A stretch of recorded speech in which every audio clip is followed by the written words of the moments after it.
Hello and welcome to the Gooner Talk, back again with you guys for another episode of what is our Raw Reaction Show. Join you the morning after Arsenal beat FC Zurich 1-0 in a very uninspiring and not particularly fantastic performance. I hope you're doing well. I hope you're good.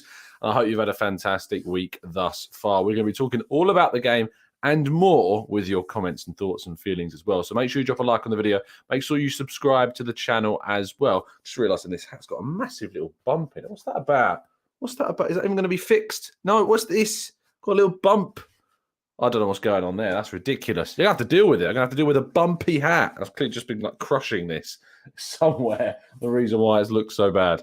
Maybe we'll do a hat change halfway through the show. Anyway, I hope you're doing good. Hope you're well. And obviously, this win does mean that Arsenal have now qualified for, well, not even qualified, but just finished top. So they go straight through to the round of 16, which, if you're Arsenal, is a good thing. If you're Man United, it's not. We'll talk a little bit more about that soon. But we're going to get a lot of your thoughts and feelings in today's Raw Reaction Show to yesterday's game. Round off some of the big talking points as well. I'm hoping that the microphone is coming through for you. I'm having some weird things going on with it, but I'm hoping it's sounding fine. Do let me know if there's any kind of issues in the chat box. But good morning to Matt G. Good morning to Gooner, David, Amira, Marcus, Nav. Good morning to Runs with Cows, to Peter, Mohammed, and Martin. Good morning to Kevin. Good morning to Colin. Good morning to Mike and Nav and Canoe and Paul. Hope you're doing good. Hope you're well.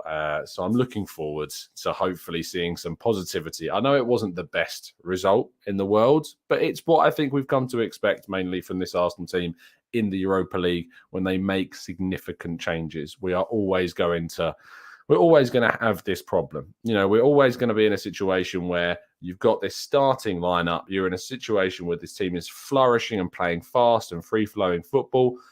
But when it comes down to changing 7 starting players, which I think it was 7, you go through the team, you got Holding came in, Tierney came in, Lokonga came in, Elneny came in, Vieira came in, Nelson did technically kind of play most of the last game, but still didn't start it, so he came in, and Eddie came in. And when you've got 7 players coming into the team, I'm not going to expect it to be the same free-flowing style that we've seen in the Premier League. And I think we really missed Granit Xhaka as well. I think his presence was really felt in yesterday's game. Anyway, let's crack on with the main part of today's show. There is a brand new prize which you can win. Gabriel Martinelli, a custom signed and framed Arsenal shirt. It lights up and everything. It's quite the spectacle. Linked in the description. There are 200 tickets available for this one, and you can get involved and get a early point discount. Just 3.6. Who says point? £3.16 a ticket. There's also plenty of instant win prizes available, including an Alexander Zinchenko signed Arsenal shirt, a Granit Xhaka signed and framed Arsenal montage, and plenty of site credit for football prizes to get involved with future competitions as well. So make sure you go and check out the latest prize in the description.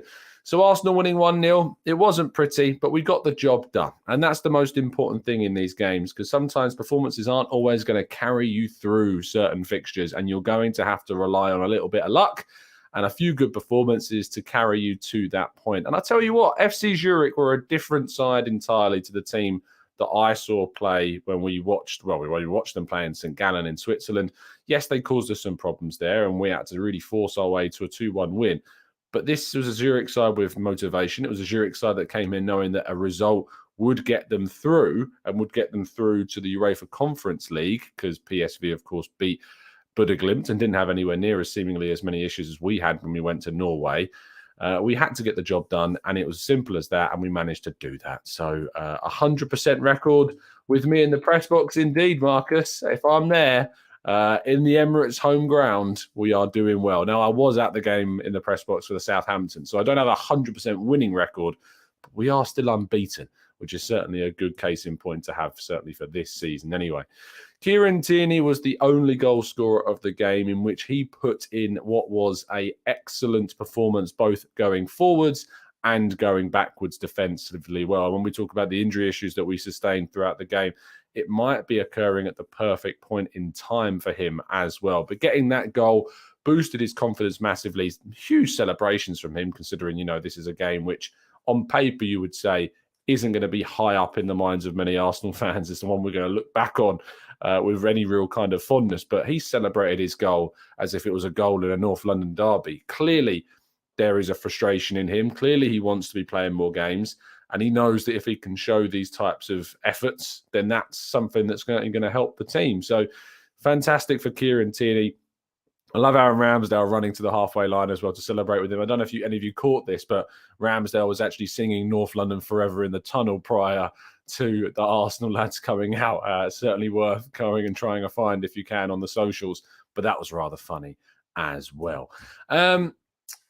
It won't go in for Jesus. It just will not. He can't find the back of the net. That was certainly a performance of a player that's just not got the rub of the green at the moment.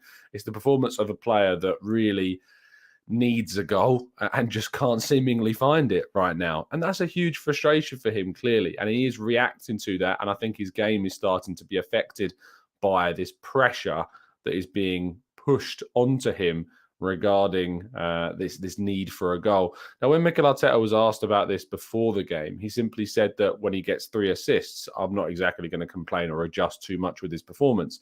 The problem is the assists weren't there in this specific game, and actually he became... I think the more the game went on, the more frustrated he got, and he was right to be substituted. I just hope that he can get that goal at Stamford Bridge, because that would be massive for him. It would really kind of bring his form back to life to get his goal in such a good game before the World Cup. And I think potentially the World Cup is actually playing on his mind somewhat, and that isn't going to be helpful for him in any way. And he knows that with Richarlison potentially back before the World Cup as well, he had to take the opportunities that were going to fall to him during this period of time. And he's not necessarily been able to do that. And I do think that World Cup kind of thought and feeling is potentially weighing on expectation. He blocked Fabio Vieira from having what looked to be a goal-bound shot at the time, and in a very unfortunate position, ran across the goal at the wrong time and blocked that Vieira shot as well. He had a great chance early in the second half as well, in which he was finding the ball on the left-hand side on his right foot. Keeper makes what you would describe as a good save because he gets his body in the way and it deflects it over. But Jesus has to score that, I think. Absolutely has to score that chance. And if we have an opportunity as big as that against Chelsea and it doesn't go in, there will be finger pointing. You know, there is going to be an inquiry around why and what is going on with Jesus. But right now, it continues not to be a problem until it becomes a problem. Now, as I mentioned, he did block a Fabio Vieira shot. Now, I found this a performance from Vieira that seemed in some way a little bit forced in some senses, really trying. He just needs confidence. I just feel like Vieira needs to play with more confidence. I don't really buy into the whole he needs to bulk up, he needs to get stronger, because he's just joined the new league. And I'm sorry, but Martin Ødegaard isn't exactly a player full of muscles, and yet he manages to contain and really complement the way that Arsenal play and control the midfield and control the passing to the forward lines really well. I don't think it's necessarily all on the physical side. And he had a really strong challenge coming to him in the first half, 2-footed. It was given as a yellow, I think, but really, it's one of those strong yellows that can border on a red, I think. Yes, he got the ball, but I didn't see that challenge as anything other than out of control, and a potential injury could have followed from that. So he was lucky to get away, and I think maybe that knocked his confidence, and he wasn't then playing with the same amount of verve that we've seen in some of the other Europa League games this season. I just think it's about... I just think for me, it's about being that much more confident in his play. And I think he needs to get more regularity in his game. And when he gets more minutes in the Premier League, in the Europa League knockout stages, hopefully we see a player come out of his shell. But without that pre-season, I do think that he will improve significantly within the winter kind of period he's got. Because you've got that World Cup. He's probably not going to go with Portugal. And we've got this kind of mini pre-season break with some friendlies. I think that's going to give him an opportunity, you know, to show what he really can do. Fingers crossed it's positive going into the game. Now, Takehiro Tomiyasu, unfortunately, and I say unfortunately because it's a big blow, you know, not only to us, but to Japan and potentially for the World Cup. It isn't yet understood how serious his injury is. However, I asked Mikel Arteta the question after the game what the situation is with him, and he simply said that he felt something and they didn't want to take any risks, which is fair because of the World Cup. Not only that, but we've got some important games between now and the World Cup starting against Chelsea on Sunday, of course, which I'd be surprised if, to be honest, if he's fit for, but who knows? Maybe it's not as serious as he fears, and maybe he was just overthinking it at the time. And then, of course, you've got Wolves away from home, which is a game that you should expect Arsenal to be picking 3 points up from, especially considering how bad that they have been. Now, what the bright side to this is, and it isn't a bright side for Tomiyasu, but certainly for Kieran Tierney, it's an opportunity for him if Tomiyasu is out. But also, Alexander Zinchenko did return to training this week. So he was also in the squad yesterday as well. Didn't come off the bench, but was in the squad and certainly nearing a return to action. So potentially Zinchenko will be in the team against the likes of Wolves, maybe in the Carabao Cup against Brighton. We'll see Zinchenko given some minutes as well. But whilst Tomiyasu is out, we've got a player that's going to come in and hopefully do the business for us. Mikel Arteta, full press conference. He did talk a lot about Chelsea as well and was asked questions about Aubameyang as well. There's more comments that will come out tomorrow.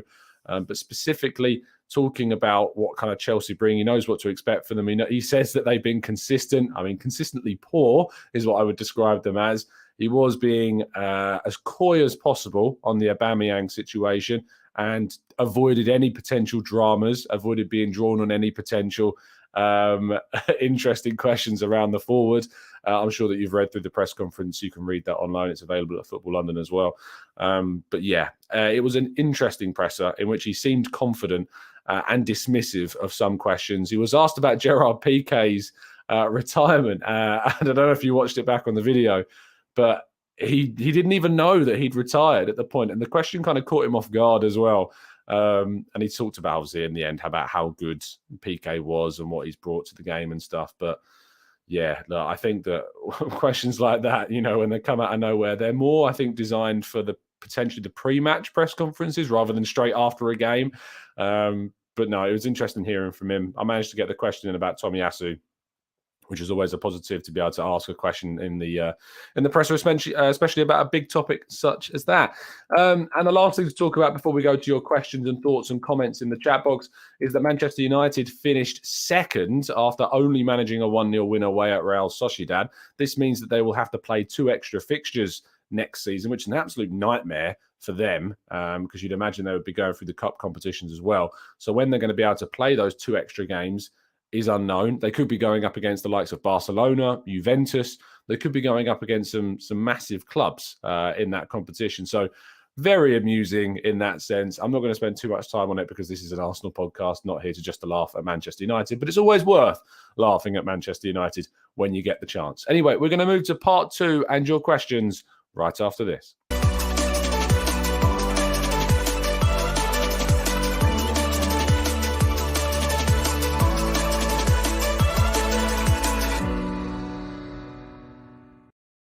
Right, we're going to jump into the chat. I did see a comment that I wanted to address, which was a comment from Alexandra Lawson, who said that Sambi was a ghost in the game. Now, with respect, I don't know what game you watched, because I thought Sambi was really good.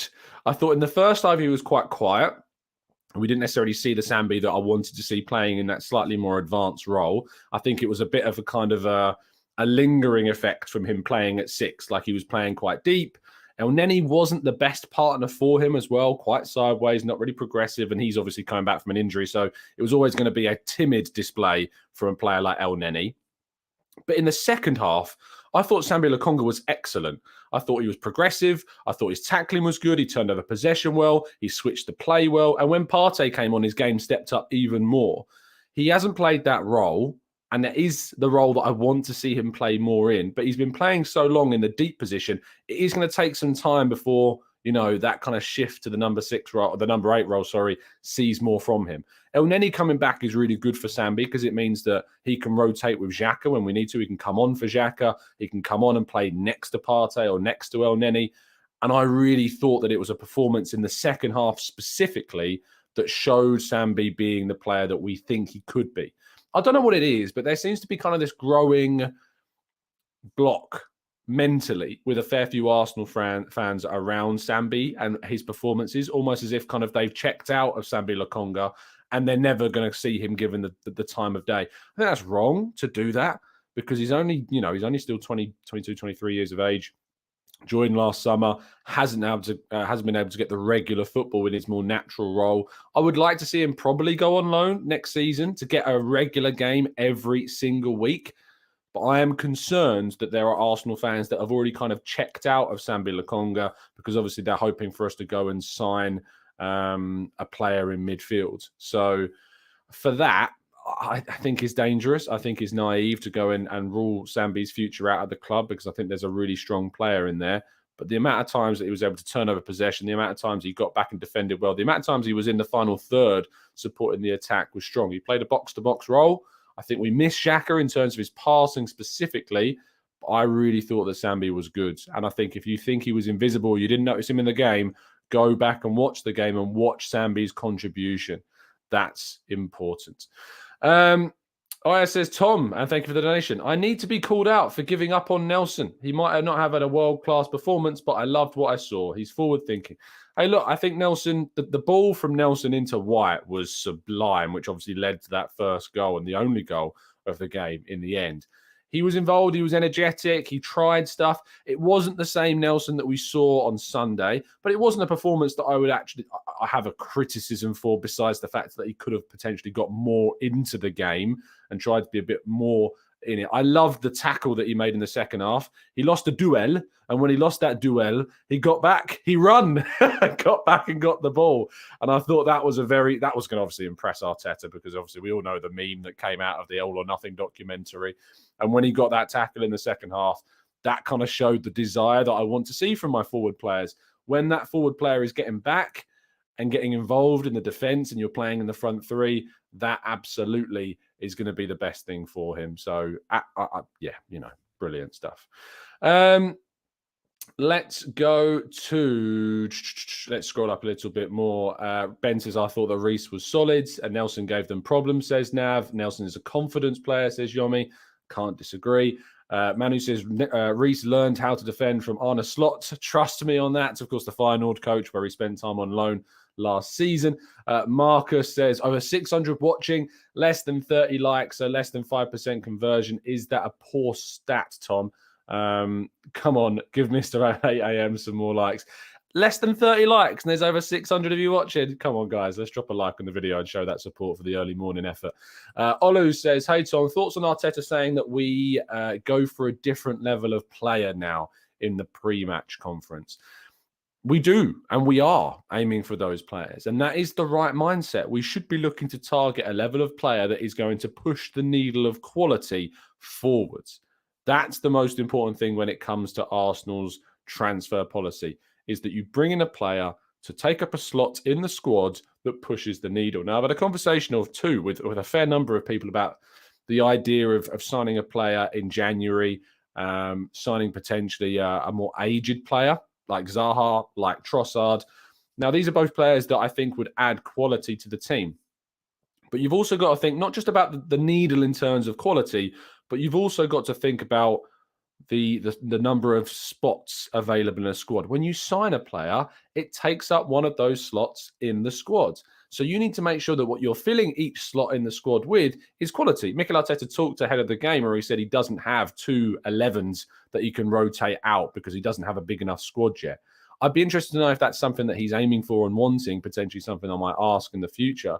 But I think it is something that Arsenal need to build towards, is the ability to have 2 quality 11s that they can rotate, and then kind of the 2 half 11s that you saw yesterday where you rotate some players in, some players out, and yet try and maintain the quality as high as you can. The key thing is the synergy across the whole squad, so that when you remove one player out, say an Odegaard for a Vieira, or say a Jesus for an Nketiah, or say a Gabriel for a Holding, these players that are coming in to replace them need to be able to do exactly what those players before them did. I'm not sure Nketiah does that. I'm not sure that Holding does that. I think Vieira could do it, but I still need to see more confidence from him. And that's the key, is about when you push the needle of quality, it's about when you change out a part, you're not putting a defective part back into that slot. You need a player that's able to seamlessly come in and out of the sides and not allow the level to drop too much. Sometimes naturally, of course, the level is going to drop a little bit because you can't have 2 starting 11s of the same level of quality. Even Man City don't have that, but you need to make sure that when you bring a player in, so say from Manchester City's point of view, if you take out Ruben Neves, you've got John Stones to come in. If you take out Ruben Diaz, you've got Ake to come in. If you take out Cancelo, you've got Kyle Walker. If you take out Haaland, well, no one's going to replace Haaland. But Julian Alvarez, of course, who they signed, looks a real talent as well. And, potentially as a backup option to Haaland, comes in, and they haven't yet lost with certainly Julian Alvarez playing with a competitive fixture, I think, anyway, with him up front yet. I might be wrong, but I'm pretty sure they haven't as of yet starting a game anyway. So, yeah, they've got a player coming in, providing quality. It's about when you change out those parts, that the part that comes in is as good as or nearly as good as the player that they replaced.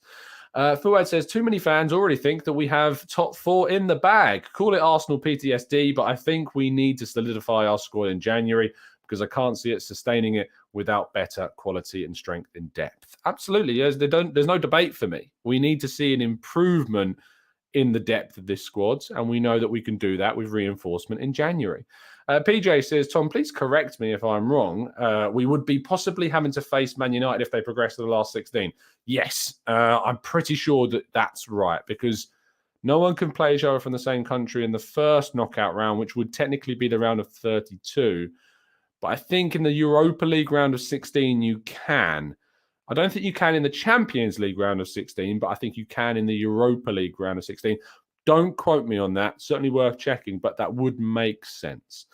Lynn says, Tom, is this paper talk, or has Edu got closer to bringing Danilo in during the January window? Arsenal are interested. Arsenal have an interest in the player. They aren't close to signing him. They haven't made a bid yet to sign him, but they are interested in him. That's my understanding of the situation. Aaron says, do you think if we head into the window top, we will flex our financial muscles? Or if we go in points behind City, they will? I think that wherever we sit now, I think the most likely is we'll either be top or we'll be second. That's where we probably will sit going into the January transfer window. I'm hopeful. Of course, we've got some tricky games. We've got Chelsea and Wolves, and then we've got West Ham on Boxing Day, and we've got Brighton away on New Year's Eve. They're not easy games, but you'd hope we'd go in either top or second of the table into the January window, and you'd hope that the plan is in place, that they're already talking to teams, they're already talking to players, they're already planning so they can get business done early in the window so that it can have an impact in some of those January games. Because we've got a tough January. We've got Spurs, we've got Man United, we've got Newcastle. We need to be ready for those games. It's important that we get through January the same way that we got through October, playing against big teams like Spurs and Liverpool and getting wins and getting big points, going away, of course, to teams like Leeds and being able to pick up points as well. Very, very important. James says, morning, Tom. A couple of off-character performances last night. Beers especially looks static. Who's Beers? Vieira, is that meant to be? It looks static. There are a few times where him and Nelson made the same run and caused a bit of a cluster. Potentially. I think the Vieira, often because of his versatility, finds himself playing in a number of different positions. Nelson also is a lot more narrower than Saka, likes to play a lot more inside than Saka does. Saka's great at giving Arsenal width, whereas Nelson's a lot more akin to kind of, especially on the right-hand side, more playing on the inside version. So that's always going to cause a little bit more congestion, I suppose, in the attack than we're typically used to seeing. Matty says, Tom, do you think we'd score first against Chelsea and then tighten up at the back? Or do you see Arteta going all guns blazing for the full 90 minutes? It's very rare that you see an Arsenal side go all guns blazing for 90 minutes. Usually Arsenal are a side that play in bursts, and we have different bursts throughout the game. Often we start the game with a very strong burst, and we are doing that a lot. We did that against Liverpool.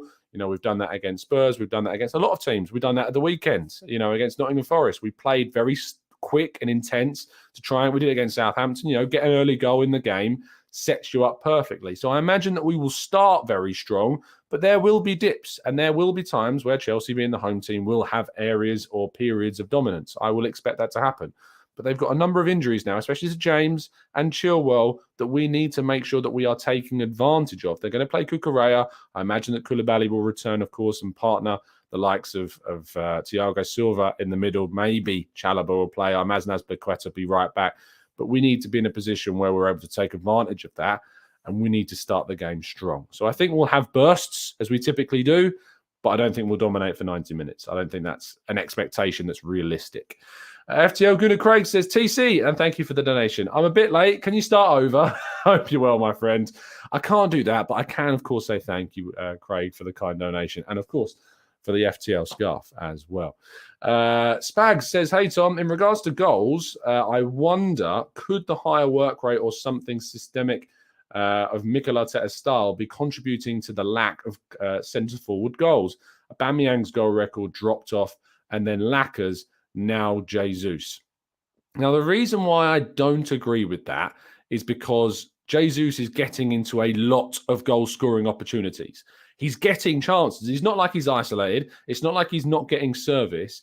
Jesus is getting lots of chances to score. He had them last night. He had them against Forest. He had them against Southampton. He hasn't taken those chances. So I don't think it's the same because Aubameyang, whilst he missed chances too, wasn't getting the same level of service that Jesus is. I think it is more of an individual closed analysis on the player rather than a wider problem for the team. Because you can't say that we're not creating things for Jesus, because we definitely are. Elliot says, if Sambi had such a great match, what rating would you give him? Because most gave him a 5 or a 6. I think I gave him a 7 in yesterday's game. Just checking my match ratings from yesterday. I can go through them. You can read them. You can read the explanation as to why on the website. Ramsdale, I said 7. White, 7. Holding, 5. Gabriel Magalhaes, 7. Kieran Tierney, 8. Mohamed El Neni, 6. Sambi Lokonga, 7. Fabio Vieira, 6. Reece Nelson, 6. Gabriel Jesus, 6. Eddie Nketiah, 6. Partey, 6. Bukayo Saka, 5. And Tomiyasu, Odegaard and Cedric didn't get a rating because they didn't influence the game when they're on the field. The way I do ratings is I start everybody on a 5. That's what I do. When a game goes in at nothing, I start everybody on a 5 because that's, for me, that's the average. A 5 out of 10 is an average performance, neither more good than bad or more bad than good. So everyone for me starts on a 5, and gradually I tweak that rating based upon what happens during the game. That's how I do my ratings. I know not everyone does ratings the same way. Some people start from 0 and say they need to build up. I don't think that's fair. I think a 5 is a fair place to start the players. Anything lower than a 5 is a below par performance. Anything above a 5 is going into the more positive performances. I think Lokonga had a positive performance. I didn't stand out for any negatives, and so I think a 7 is a fair rating for his performance. He was on a 6 at half-time, pushed that up to a 7 in the second half, certainly, and I think he was worthy of that performance. I was very critical of Rob Holding. I thought that Rob Holding in particular really struggled for pace. I thought he struggled for distribution and was probably our weakest player on the field in the entire game. Jesus I gave a 6 because, of course, all the missed chances and stuff. Even though he harried and he pressed and he was good energy, I think, that clinical finishing was just missing. Aya says, and thank you again for the donation, who's a better 8, Sambi or Guendouzi? Let's put it this way. I wouldn't be swapping Sambi for Guendouzi. So I suppose that answers your question. Carl says, why do you think we are winning so many games now when we are playing poorly compared to recent seasons when we never won these types of games? Togetherness, unity, mentality. It's all, I think when it comes down, when you play badly and you still pick up points or win, that tells you more about a team's mettle. It tells you more about a team's confidence than it does about their ability. And, in the games against Leeds and Southampton in particular, and in fairness, in the first half, we played really well against Southampton and we were due our lead. Second half, we didn't play well and we conceded, but we kept going and we managed to keep them out and restrict them to as few chances as possible. Against Leeds, we defended really well. The mentality was strong. Heads didn't drop. Against Liverpool, when we conceded twice and we kept getting pegged back, again, heads didn't drop. We kept on going. Spurs, again, another example. Fulham, when you went 1-0 down, there is something different about the mentality of this team right now. And I think for me, all of that builds and combines into a team that when we don't necessarily play as well as we have done in the past, that we can pick up more points. That's, for me, is the most important thing. Mark says, I agree with most of your ratings, Tom, even though I had smoke in my eyes most of the night. Yeah, I feel sorry for those that were either in the clock end or in the upper tiers around the stadium because the flares from the Zurich fans. It was quite a display. If it's done in a safe manner, I don't mind that particularly. I quite like an atmosphere like that. I thought they were brilliant, the Zurich fans. Far better than the PSV fans, of course, who cause a lot of problem and damage and thrown flares at Arsenal fans and stuff like that. So I thought the Zurich fans were great part of the night, a really, really big part. I wish Arsenal fans could be like that sometimes. I wish we could have that tribalism in ourselves sometimes to show that type of kind of passion and noise and support for your team. It was great. Lona says, what do you think about Torres, the American? I'm hoping that Arsenal taken. But as an Arsenal fan, I'm hoping that they take him only if it's the right for the team. I have talked about him a bit more in the past, a number of shows. I think that Arsenal should, for me, be aiming at a higher caliber of player. And if he does come in, he's kind of one of those Lokonga Tavares style signings for me. I might be wrong. I've not seen loads. So plenty more now. I've watched more of him. But for me, I would be looking for Arsenal to aim a bit higher with their targets for that position. Trevor says Spurs must have metal as they are getting away with it. Metal spelled M-E-T-T-L-E, of course. I think it's more about the idea that Spurs are just getting lucky. Spurs are getting lucky.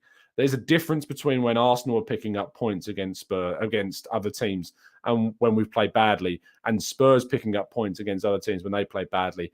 There's a difference. There's a clear difference in the performances, first of all. There's a clear difference in the score lines. I mean, you look at the scoreline against Leeds. Really bad performance mostly. You know, in the first half better, second half really poor. But defensively, really key. 1-1-0. Spurs, 3-2. You know, didn't deserve to win that game. Had to come from behind from 2-0 down. That's not a metal. That's luck. I'm sorry, there's a lot of luck about that performance. Really, really lucky that they have been so incredibly fortunate this season to be where they are. And they hopefully will be found out very, very soon. Paul says, Tom, you've not mentioned the appalling refereeing. Why? It was one of the worst displays I've ever seen. I don't particularly like going into the refereeing performance because I think that good teams take that away from the referee. Good teams will take the conversation into their own hands. Like Southampton, the referee in that game was dreadful, but we had enough chances. We did enough in that game to win it without the referee's influence. So I don't typically like talking about or point towards the referee unless it's a clear, like an obvious thing that cost us. But for me, he was very bad. He was poor. Didn't let anything go. Really, you know, there was no consistency, I think is the key one. Some fouls were given, some fouls weren't. All of those things combined are a frustration. Hard Cheese says, Tom, your thoughts on having a big man up front to bring on late in games? I think that this is always something that is a little bit too much lent on as a genuine, legitimate tactic. I think for a side like Arsenal, we need to make sure that we have a system, a structure that only ever goes to what I wouldn't call a plan B for Arsenal, but like a plan E. We need to go through plan A, B, C, D before we start lumping the big guy up front. I don't want to see Arsenal doing that. Is it beneficial to have that type of option off the bench? There's no argument to say that it isn't because it's definitely got evidence to suggest that it is. But I just think that Arsenal need to find their way of winning without having to chuck a big guy up front. If worst comes to worst, you start chucking Gabriel up there. We've got him to go and do that if we need to. If we're losing by a goal, you can chuck him up there in the box if we need to, like PK has done. It's ironic because Olu has literally just put that comment in the chat box. We can push Gabriel forward like PK used to do with Pep's Barcelona. That's the most I would go to, but I don't think I'd want Arsenal to go out and, sign a specific plan B style striker. I think that we need to make sure that we've got several plans with the players of the style that we want to play that are exhausted before we start going into the realm of plan B strikers. Anyway, we've gone over the half an hour, which means we are going to wrap things up there. This isn't going to be the only show of the day for you. We're going to bring you our Chelsea preview tonight at 6 p.m. So do make sure that you tune in and turn your alarm clocks around for that UK time. But thank you so much for everybody that's tuned in. Nearly 800 of you watching. Do drop a like on the video. Do subscribe to the channel if you're new around here with those notifications turned on so you never miss a show. I'll, of course, be back again tomorrow morning to round up all the latest news from the last 24 hours of Arsenal's world and chaos that we all live in. But I hope you had a fantastic Friday. You've made it to the end of the week. Congratulations. And I hope you have a great weekend if I don't see you then. But, of course, we've got a big game against Chelsea on Sunday. Plenty of opportunity to talk about that and more in our preview show a little bit later on today. Have a great day, people. And as always, up the Arsenal.